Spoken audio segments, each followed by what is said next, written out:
Kita selawat sama-sama dulu. Ya. Boleh ya?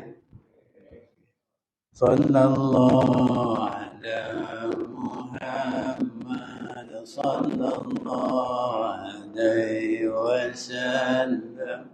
Sallallahu ala Muhammad sallallahu alaihi wasallam. Ya Nabi salam عليك يا رسول سلام عليك يا حبيب سلام عليك صلوات الله عليك صلى الله على محمد صلى الله عليه وسلم صلى الله على محمد صلى الله عليه وسلم اللهم صل على سيدنا محمد وعلى آل سيدنا محمد. Amma ba'd. Alhamdulillah, tuan dan puan sidang jemaah yang dirahmati Allah sekalian. Syukur kepada Allah SWT kerana dapat kita duduk dalam majlis ilmu pada petang ini. Mudah-mudahan kita mendapat rahmat daripada Allah SWT seperti mana yang dijanjikan berdasarkan kepada lidah Nabi Muhammad SAW kepada kita. Dalam hadis yang disebutkan yang bermaksud iaitu sesiapa yang duduk dalam majlis ilmu maka mereka akan mendapat keampunan atau rahmat daripada Allah SWT, insya-Allah. Baik, kita sambung bacaan kita hadis 40 kita ni. Jadi hadis yang keempat, ya, hadis yang keempat iaitu berkaitan dengan kejadian kita, kejadian manusia, kemudian tentang Allah masukkan ruh ke dalam jasad kita, kemudian Allah tentukan, ya, amal baik dan buruk kepada kita. Baik, mungkin kita dah bincang hari itu sedikit. Jadi pada malam ni saya sambung tentang selepas kita dijadikan, mungkin saya perlu baca hadis ini lagi sekali, mudah-mudahan hari ini panjang. An Abi Abdurrahman bin Abdullah bin Mas'ud radhiyallahu anhu qala haddatsana Rasulullah sallallahu alaihi wasallam wa huwa as-sadiqul masduq inna ahadakum yujma'u khalquhu fi batni ummihi 40 yawman nutfatan ثم يكون علقة مثل ذلك ثم يكون مضغة مثل ذلك ثم يرسل إليه الملك فينفخ فيه الروح ويؤمر ب4 كلمات بكتب رزقه وأجله وعمله وشقي أو سعيد فوالله الذي لا إله إلا غيره إن أحدكم ليعمل بعمل أهل الجنة حتى يكون بينه وبينها إلى ذراع فيسبق إليه الكتاب فيعمل بعمل أهل النار فيدخلها وإن أحدكم ليعمل بعمل أهل النار حتى يكون بينه وبينها إلا ذراع فيسبق عليه الكتاب فيعمل بعمل أهل الجنة فيدخلها رواه البخاري ومسلم. Maksud hadis dari Abu Abdurrahman bin Abdullah bin Mas'ud radhiyallahu anhu, katanya telah menceritakan kepada kami oleh Rasulullah sallallahu alaihi wasallam dan ia yang benar lagi dibenarkan. Sesungguhnya salah seorang kamu dikumpulkan kejadiannya dalam perut ibunya selama 40 hari air mani. Kemudian jadi segumpal darah seperti yang demikian itu 40 hari. Kemudian jadi seketul daging seperti yang demikian itu juga, yaitu 40 hari. Kemudian diutuskan kepadanya malaikat lalu ditiupkan ruh padanya dan diperintahkan menulis 4 kalimah, yaitu rezekinya, dan umurnya, dan amalnya, dan celakanya atau bahagianya. Maka demi Allah yang tidak ada Tuhan selainnya, sesungguhnya salah seorang kamu mengerjakan dengan amal ahli syurga sehingga tidak ada jarak antaranya dan antara syurga melainkan sehasta kemudian terdahulu atasnya ketentuan tulisan, lalu ia pun mengerjakan dengan amal ahli neraka, maka masuklah ia ke dalamnya. Dan sesungguhnya salah seorang kamu mengerjakan amal dengan amal ahli neraka, sehingga antaranya dan antara neraka melainkan sahasta. Kemudian terdahulu atasnya ketentuan tulisan, lalu ia pun mengerjakan pula dengan amal ahli syurga, maka masuklah ia ke dalamnya. Riwayat oleh Bukhari dan Muslim. Itu maksud hadis yang kita bacakan tadi.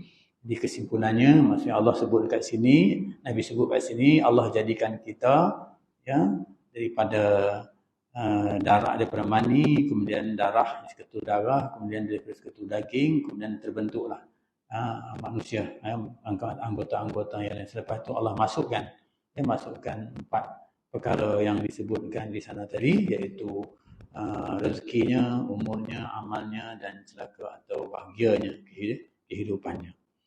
Kemudian Allah sebut dekat sini, ya, di akhir hadis ini Allah kata kadang-kadang ketentuan Allah itulah yang sebenar. Kadang-kadang orang itu dia merupakan ahli syurga, dia buat amal-amal yang masuk ke syurga, tapi akhirnya dia melakukan perkara yang menyebabkan dia masuk neraka, maka nerakalah dia. Itu jugalah ya, ada orang melakukan amalan ahli neraka, kemudian akhir hidupnya dia melakukan amalan ahli syurga, maka masuklah syurga ke dalamnya. Itu yang disebut oleh Allah SWT. Nabi kita berdasarkan hadis ini. Baik, kita bincang masuk perkara yang tak salah saya sampai kepada perkara yang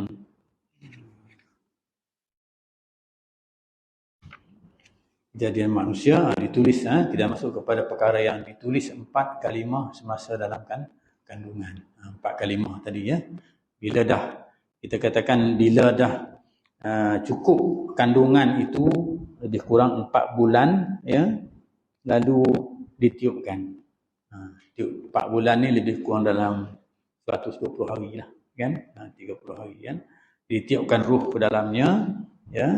Selepas dimasukkan ruh ke dalamnya, kemudian Allah sebut dalam ayat Al-Quran, dia kata ya ayuhan nas in kuntum fi raibin minal ba'si fa inna khalaqnakum min turabin summa min nutfatin summa min alaqat summa min mudghah mukhallaqatin wa ghairu mukhallaq.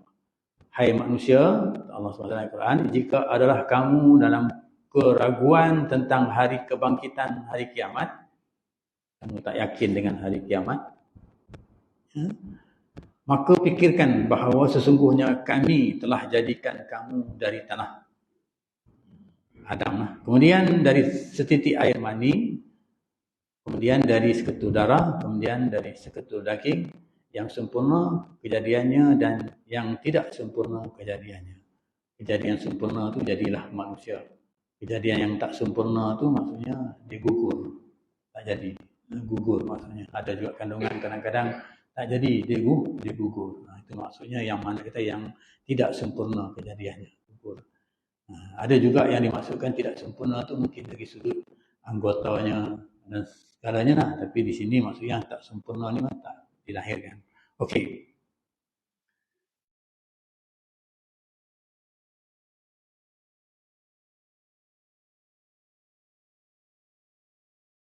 Dalam kandungan itu, dalam kandungan ibu kita dah dimasukkan roh, dituliskan 4 kalimah. Ya, iaitu bila ditiupkan roh oleh malaikat, maka diperintahkan kepadanya untuk menulis 4 kalimah. Bila malaikat dimasukkan roh, ya, kemudian diperintahkan kepada malaikat menuliskan 4 kalimah, iaitu mengenai rezeki dia. Rezeki dia. Kemudian mengenai ajalnya. Kemudian mengenai amalnya. Dan yang keempat, kesudahan nasib dia. Kesudahan, ending dia lah maksudnya. Ya, bahagia atau celaka. Ini 4 perkara. Jadi dalam hal ini dia kata artinya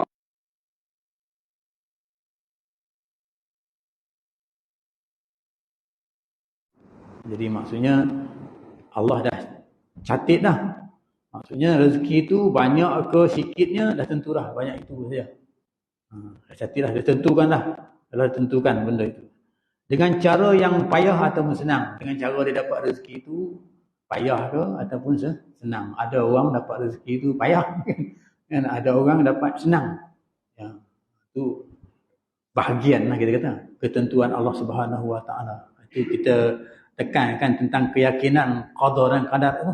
Tentang ketentuan Allah Subhanahu Wa Taala itu milik, orang kata milik mutlak Allah Subhanahu Wa Taala.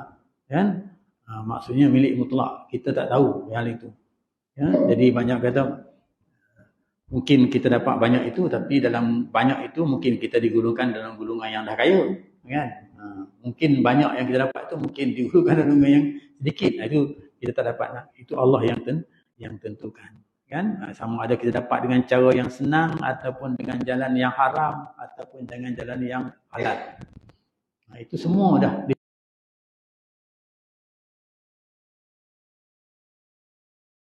ataupun dalam dikatakan lauhul mahfuz, ya, dalam kitab lauhul mahfuz. Kemudian dia kan pula panjang pendek usia kita, ya. Umur kita tu maksudnya panjang ke pendek ke, ya, berapa lama ke, itu Allah Subhanahu Wa Taala tentukan. Itu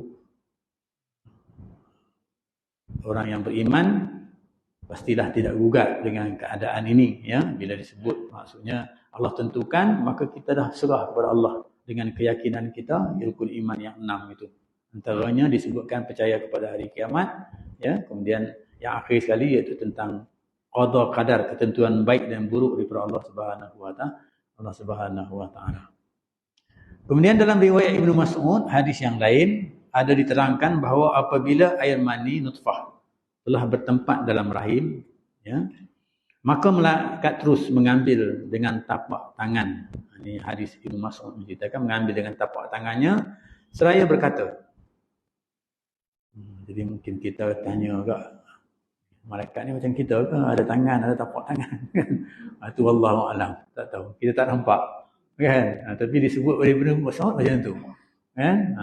Jadi mungkin kita tak pernah jumpa lah malaikat. Tapi malaikat menjelma sebagai seorang manusia laki-laki itu ada.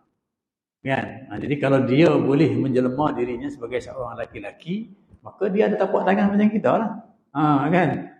Dia tak boleh kita ada tapak tangan macam kita lah. Mungkin ketika itu dia macam dijelmakan macam laki-laki, ada tapak tangan macam kita.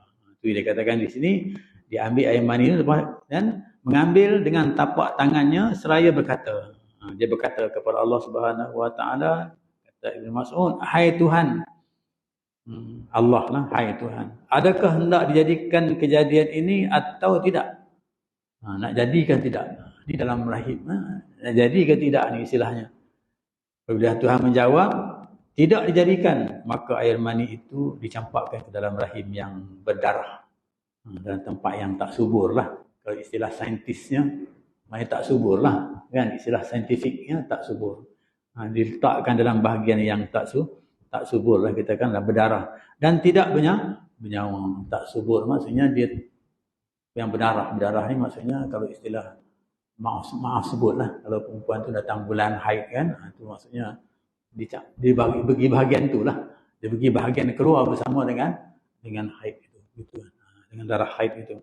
Okey, ya, itu kalau tak jadilah, kalau Allah perintah kata tak jadi kan, mana kata dia tak bernyawa.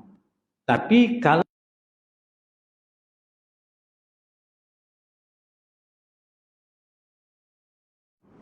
kun fayakun, jadi kun jadi, ya, mari jadi kan. Maka malaikat itu berkata lagi, adakah dia lelaki atau perempuan? Tanya, laki-laki ke perempuan? Kemudian Allah tentukanlah, berbahagiakah orangnya atau celakakah orangnya, kan? Allah ditanya lagi kepada Allah SWT begitu. Bagaimana rezekinya pula? Macam disebutkan tadi, dia dapat halal ke, cara haram ke, sikit ke, banyak ke, Allah alam, kan, tak tahu. Berapakah lama usianya, umurnya berapa, tak tahu, kan? Itu ditanya. Itu malaikat tanyalah. Dan di bumi manakah tempat dia mati? Maksudnya tempat dia nak mati itu kat mana? Ya, di sini kah, di mana-mana kah tentukan. Itu maksudnya ketentuan yang Allah dah tentukan. Maksudnya yang Allah tentukan kepada kita rezeki, maksudnya umur kita, maksudnya lepas tu kat mana kita nak mati. Kematian kita tu ke mana tempat kita nak mati, tempat kita nak mati tu dia tentukan. Kadang-kadang kita merancang tempat ni kan. Tapi itu ketentuan daripada Allah Subhanahu Wa Taala. Kita boleh merancang saja. Kan? Setelah itu Tuhan menjawab, pergilah. Bila malaikat tanya yang macam itu, ya, bila Allah kata jadi kan. Jadi malaikat pun kan, bila dia kata jadi, dia tanya lagi kan, soalan-soalan yang disebutkan tadi, laki-laki ke perempuan ke, maksudnya itu semua ketentuan Allah Subhanahu Wa Taala. Kemudian selepas itu malaikat, ya, setelah itu Tuhan menjawab. Tuhan kata, pergilah kepada umul kitab, iaitu Lauhil Mahfuz.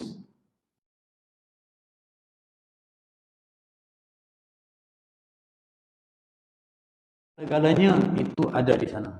Semua yang ketanya tadi itu, yang berkaitan dengan laki-laki ke, perempuan ke, bahagia ke, celaka ke, rezekinya macam mana ke, usianya panjang mana ke, itu semua dalam kitab.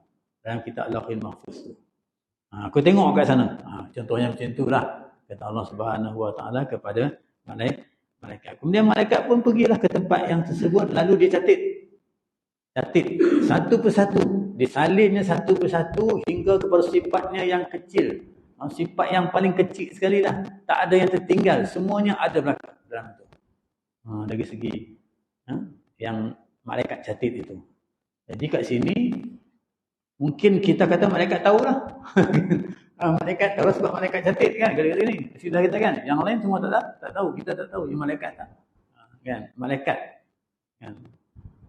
Malaikat saja yang tahu dalam hal ini. Maka dalam bab-bab yang lain, kadang-kadang malaikat dia menyampaikan sesuatu.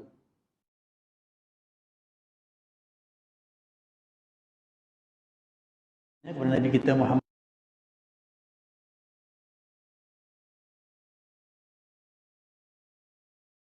demam, kamu ni sakit. Sakit kamu ni kerana dibuat oleh sihir oleh orang Yahudi. Tu maksudnya malaikat tahulah. Kan? Malaikat tahulah. Begitu keadaannya. Dan mereka tahu, mereka ceritalah kepada Nabi. Dan Nabi, mereka bagi panduan bagaimana cara nak menyembuhkan penyakit itu dan sebagainya. Mungkin saya dah ceritakan dahulu tentang ayat 3 Qul ya, yang kita baca itu. Kan? Itu contoh dia. Banyak lagi lah contoh-contoh yang lain. Yang Allah bagi, yang malaikat tu maklumkan kepada kita. Berdasarkan kepada hadis Nabi SAW pun ada juga ya, yang melalui Nabi cerita malaikat akan berlaku. Macam kita duduk sekarang ni. Kita duduk ni, Nabi kata malaikat sedang mengembangkan sayapnya kan. Itu maksudnya diberitahu kepada kita tentang keadaan itu kan.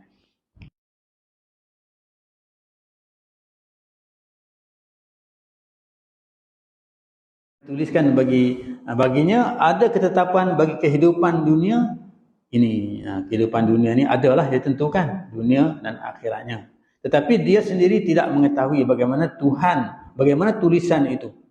Maknanya dia sendiri tak tahu bagaimana tulisan itu. Sebab pengetahuan mengenainya bukanlah urusannya. Urusannya sebagai manusia adalah melaksanakan kewajipan beramal dan bekerja menurut jalan dan sebabnya. Kita tak tahu. Itu bukan urusan kita untuk mengetahui itu. Itu Allah punya urusan. Yang disebutkan tadi 4 perkara itu urusan Allah Subhanahu Wa Taala. Tapi manusia lah, urusan manusia ialah melaksanakan kewajipan beramal dan bekerja menurut jalan dan sebabnya. Itu urusan manusia. Balik kepada ayat yang pernah saya sebut dulu, dikatakan wama khalaqtul jinna wal insa illa liya'budun. Tidak aku jadikan jin dan manusia melainkan untuk beribadah.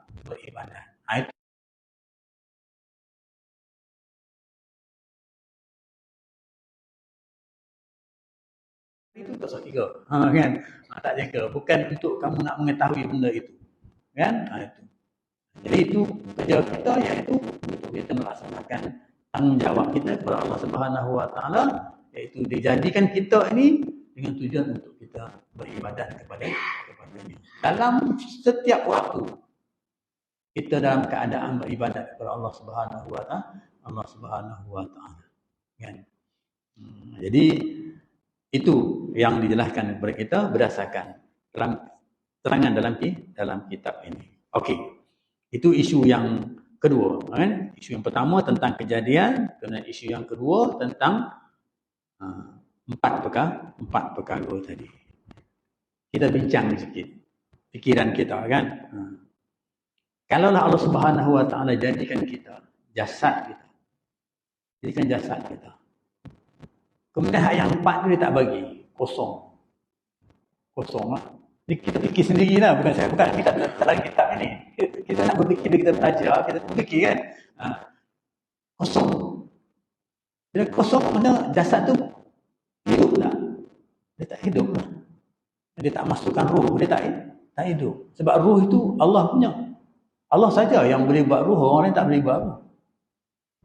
Kan?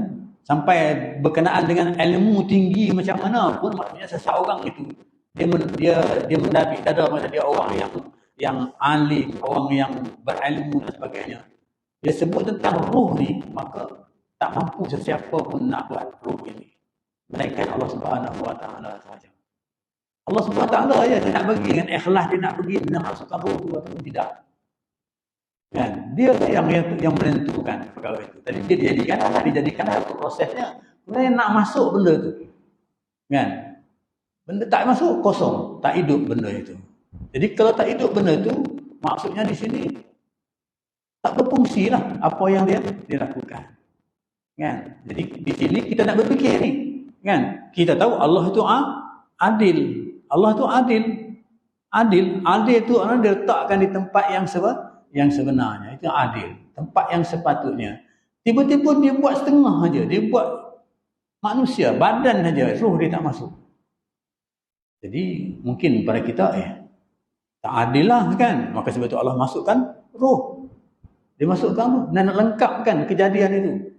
Dan kejadian itu secantik-cantiknya. Ya, secantik-cantik kejadian yang ditentukan dibandingkan dengan makhluk-makhluk lain. Itu dalam surah apa disebut tu, tentang kecantikan kejadian manusia itu. Jadi bila kita fikir begitu, maksudnya kosong, maksudnya di sini Allah yang menentukan sama ada benda itu hidup ataupun tak hidup. Jadi ihsan Allah tu kepada benda itu dijadikan, contoh dijadikan dimasukkan roh. Itu mana kita merasakan ini. Kalau tak masuk kosong, kita tak ada apa. Bila kita masuk, maka kita berfungsi. Kan? Bila kita masuk berfungsi itu, maka itulah tanggungjawab kita untuk bersyukur ke atas ruh yang ada dalam diri kita. Kita bersyukur dengan ruh yang ada kepada kita. Dan ruh ini yang disebutkan tadi lah. Disebut dijadikan manusia. Bila disebut manusia ini termasuk jasad dan ruh. Kan? Wa ma khalaqtu jinna wal insa. Dijadikan manusia masuk dalam jasad dan ruh. Bila termasuk jasad dan ruh, maka jasad dan ruh ini, maka tak ada tempat lain yang sepatut dia bersyukur dan sepatutnya dia berterima kasih dan sepatutnya kita katakan dia memperhambakan diri dia hanya kepada Allah Subhanahu Wa Taala. Itu kita nak tekankan dari segi tauhid kita. Tentang kejadian kita ni nak tekan dari tauhid kita dengan Allah Subhanahu Wa Taala. Jadi memang peliklah kita katakan. Ini cara kita berfikirlah. Dia tak ada sebut dalam ni. Saya nak belajar contohnya. Cara kita berfikir. Memang peliklah. Orang tu buat sesuatu yang baik kepada kita. Dia bagi terlalu baiklah kepada kita. Tiba-tiba kita tak sikit pun mengucapkan terima kasih kepada dia. Ataupun kita tak melaksanakan apa yang dia bagi sempurna kepada kita. Dia bagi lengkap. Tapi kadang ada juga benda yang dia bagi itu untuk melengkapkan kesempurnaan kita. Supaya kita diletakkan di tempat yang lebih baik. Jadi melengkapkan kesempurnaan itu tanggungjawab kita. Selepas Allah bagi fikiran kepada kita, akal kepada kita. Kelebihan manusia ni ialah akal. Yang lebih manusia mana daripada makhluk yang lain ialah akal. Haiwan natiqun. Natiqun itu maknanya haiwan yang ada akal, yang boleh berfikir. Jadi Allah letak ni benda baik, ini benda tak baik.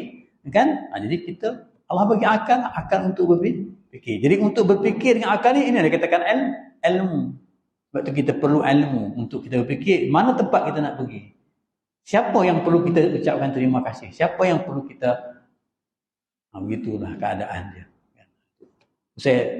Ini tak ada dalam kitabnya, cuma saya nak bawa kita berbincang tentang keyakinan kita kepada Allah Subhanahu Wa Taala, tentang bagaimana kita nak mentauhidkan diri kita dengan Allah Subhanahu Wa Taala, tentang kejadian kejadian kita ini.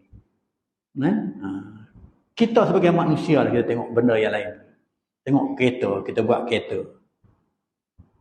Angka kereta ada. Duduk saja je kereta tu tak. Kita pun kata, peliklah orang ni. Kan? Dia buat kereta, patut buatlah enjin. Supaya kereta tu boleh berjalan, berfungsi. Kita kata, ni pelik orang ni. Kita kata begitu. Itu perbandingan yang kita boleh buat di sana. Kan? Jadi Allah menyempurnakan kejadian kita dengan sebaik-baik mungkin. Maka dalam hal ni bila dia bagi kita dengan sebaik-baik mungkin, maka sepatutnya kita melaksanakan apa yang dia nak tadi tu. Wa ma khalaqtil jinna wal insa illa yang dia nak kita sembah itu, apa kita beribadat itu, maka kita kena buat sebaik mungkin. Itu dia kata dalam bab tauhid dia kata bab hudud, bab melaksanakan, bab tuntutan Allah, hak Allah. Hak Allah tu hudud, hak Allah. Yang kata hudud ni, yang kita cerita faham hudud dan sebagainya. Tapi pada saya, bila kita faham dalam keadaan ini, hudud ini, apa yang hak Allah, kita kena laksanakan. Solat 5 waktu itu hak Allah, kita laksanakan. Kalau kita laksanakan, maka kita tak melaksanakan hudud Allah Subhanahu wa Ta'ala. Jadi apa sajalah maksudnya yang Allah perintahkan kepada kita, itu sebagai satu hak Allah. Puasa itu hak Allah.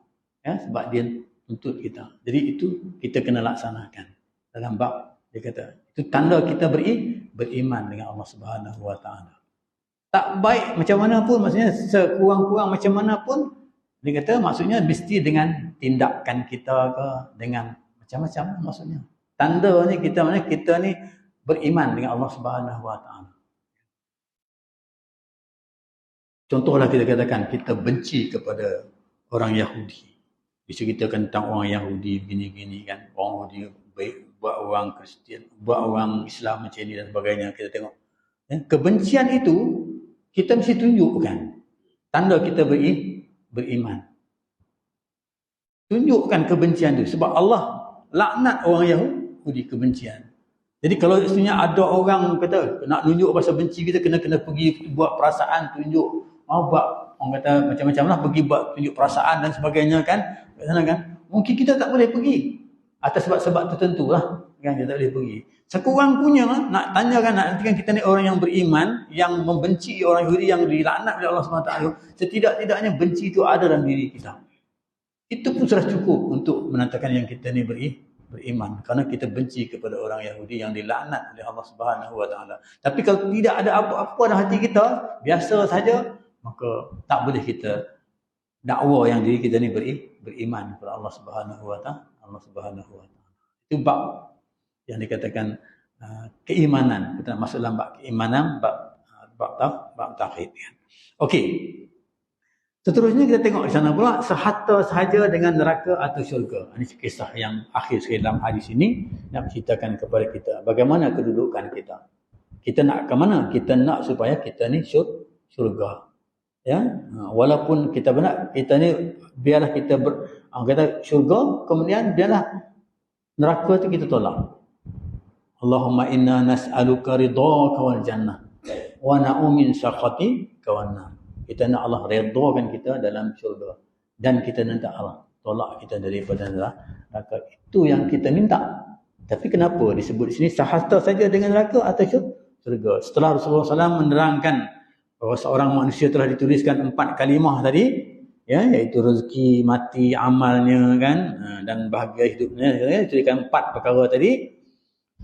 Maka dijelaskan pula seorang yang celaka atau bahagia kerana amalnya yang jahat atau yang baik di akhir hayatnya hingga ke hari meninggalnya, sampai kepada ketentuannya di akhir kelak ke neraka atau ke syurga. Jadi menurut hadis yang kita baca ini, hadis yang keempat ini, seorang yang celaka itu dalam masa hidupnya telah beramal dengan amal ahli syurga. Ya, seorang yang celaka itu dalam masa hidupnya telah beramal dengan amal ahli syurga. Artinya telah melakukan taat dan menjauhi larangan hingga tidak ada jaraknya dengan syurga kecuali satu hasta sahaja lagi. Dia melakukan amal kebaikan lah, amalnya yang boleh dia masuk ke syurga itu.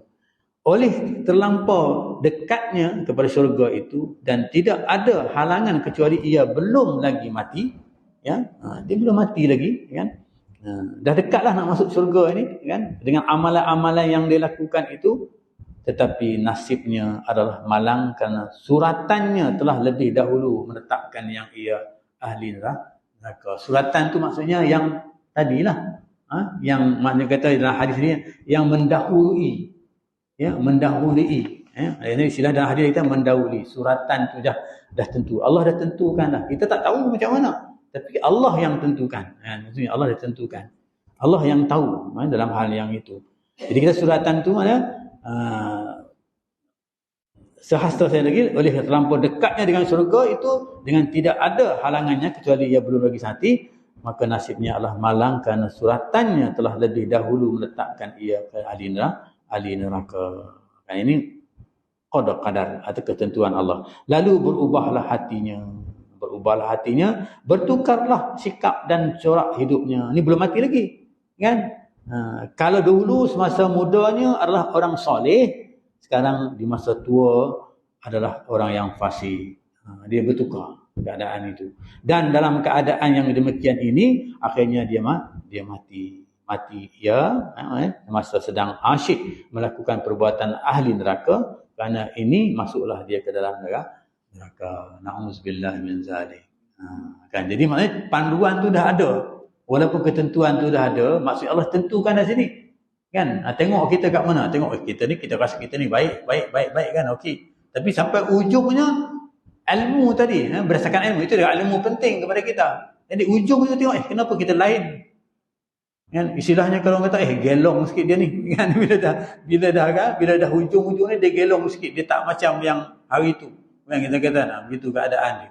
Jadi kalau begitu keadaannya, itu tanda-tandanya. Jadi kita kena awasilah. Maka sebab itu dalam hal ini kita minta supaya doa kita tu, doa Rabbana atina fid dunya hasanah wa fil akhirati hasanah wa qina adzabannar itu diulangkan, maksudnya itu doa itu. Sebab apa? Sebab kita tak mau nak pergi macam ni. Tak mau nak pergi baik ni. Kita sekarang baik ni, dalam keadaan yang baik, insya-Allah baik ni. Tapi itu ketika nanti mungkin kita jadi berubah. Kan? Itu yang perubahan itu tahu. Kita nak sentiasa kita lebih baik, istiqamah dalam keadaan kebaikan terus. Begitu keadaannya. Jadi pasti insya-Allah kita akan telah selamat. Kan? Kekuatan itu berdasarkan kepada doa. Kalaulah tertulis lagi kita kena tulisnya dalam ketentukan gitu, kita tak tahu Allah tentu macam mana. Tapi disebutnya kat sini kan, tentu tu macam mana. Kan? Kita nampak aku ni pelik dah, ketentuan itu. Kan? Kita nampak Allah tentukan begitu. Kalau kita tengok kisah anak Sayyidina Umar Al-Khattab, ya, Ubaidullah, seorang yang alim, yang baca Qurannya sama dengan baca Rasulullah SAW, anak Sayyidina Umar. Tapi oleh kerana dia ketika dia sakitnya ni maksudnya teruklah. Astagfirullahalazim, cukup waktu. Sakit ni teruk. Bila cukup ni maksudnya satu ketika, pendek cerita, satu ketika dia sembuh sakit dia. Kalau cerita sakitnya tu, biasanya sakit tu dah kematian. Matilah dia dengan sakit. Tapi dia mati dalam keadaan dia sakit tu, dalam keadaan dia beriman dengan Allah SWT, tentulah jalannya syurga lah, jalannya tu. Tapi dia sembuh daripada sakit itu. Dia sembuh daripada sakit itu, dia pergi tempat orang Yahudi. Dia leka sikit dan sebagainya, kerana dia sihat kan. Dia minum arak. Bila dia minum arak, maka dia mabuk. Lepas tu dia jumpa dengan seorang perempuan, kemudian berlaku benda yang tak diinginilah yang menyebabkan perempuan itu mengandung. Perempuan tu bila mengandung, dia pergi jumpa dengan Sayyidina Umar. Dia kata, "Ya Umar, ini anak kamu." Yang Umar kata, "Betul kan anak aku ni? Anak kamu?" Kamu kata begitu. Dia ceritalah begini keadaan dia satu persatu. Bila cerita begitu, kemudian Sayyidina Umar kata, "Tunggu, aku bagi kepada engkau 100 dinar." Kan? Tebus 100 dinar, kemudian 10 kain. Dia kata, "Anak ni kau bawa balik dulu." Kan? Mana balik gitu. Kemudian dia nak siasat dulu lah istilahnya. Contohnya dia siasat. Dia jumpa anak dia, Ubaidullah pun dia tanya. Mula-mula boleh tolak. Tak mengaku. Tapi dia ceritakan sebenar keadaan seperti perempuan tu ceritakan, maka Ubaidullah malu. Dia tutup muka dia. Kan? Umar kata, kena buat laksanakan hukum lah. Hukum sebat lah. Kan? Sebab 100 hutan. Dia laksanakan hukum sebat 100 hutan.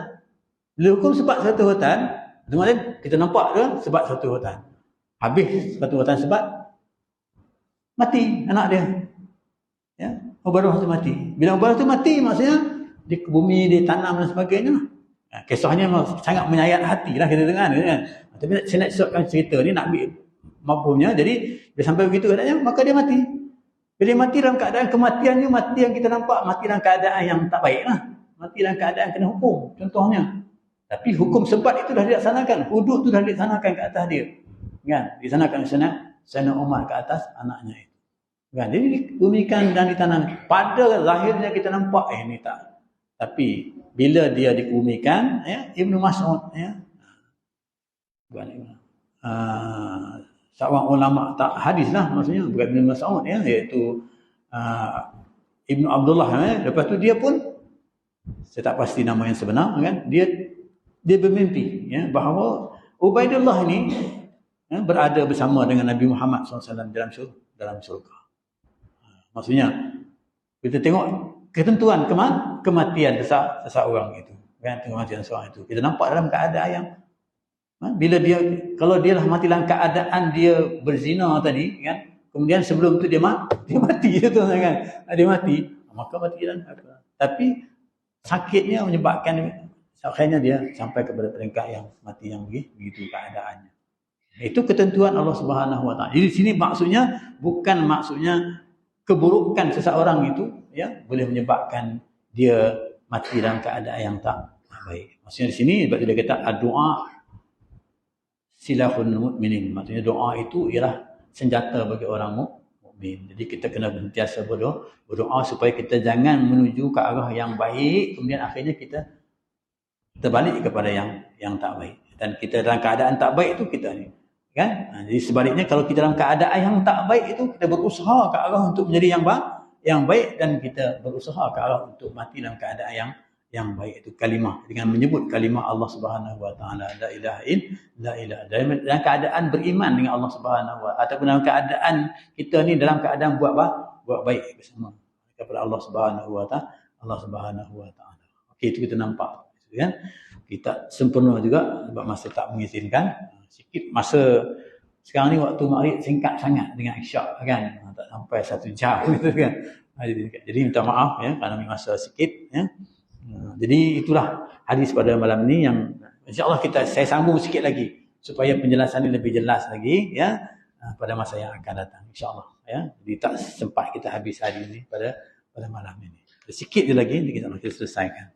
Aku yang baik itu daripada Allah SWT, yang lemah itu kelemahan daripada diri saya. Jadi pengajaran daripada yang kita dapat daripada hadis ini, maksudnya kita nak meningkatkan ketakwaan kita, keimanan kita kepada Allah SWT berdasarkan kepada ilmu. Ilmu lah yang boleh meningkatkan, yang boleh menentukan kita ni menjadi orang yang baik ataupun orang yang tidak baik, ataupun menuju ke arah nak menjadikan orang yang baik akhirnya, ataupun nak menjadi orang yang tak baik dia akhirnya. Ilmu itulah yang menentukan kepada kita.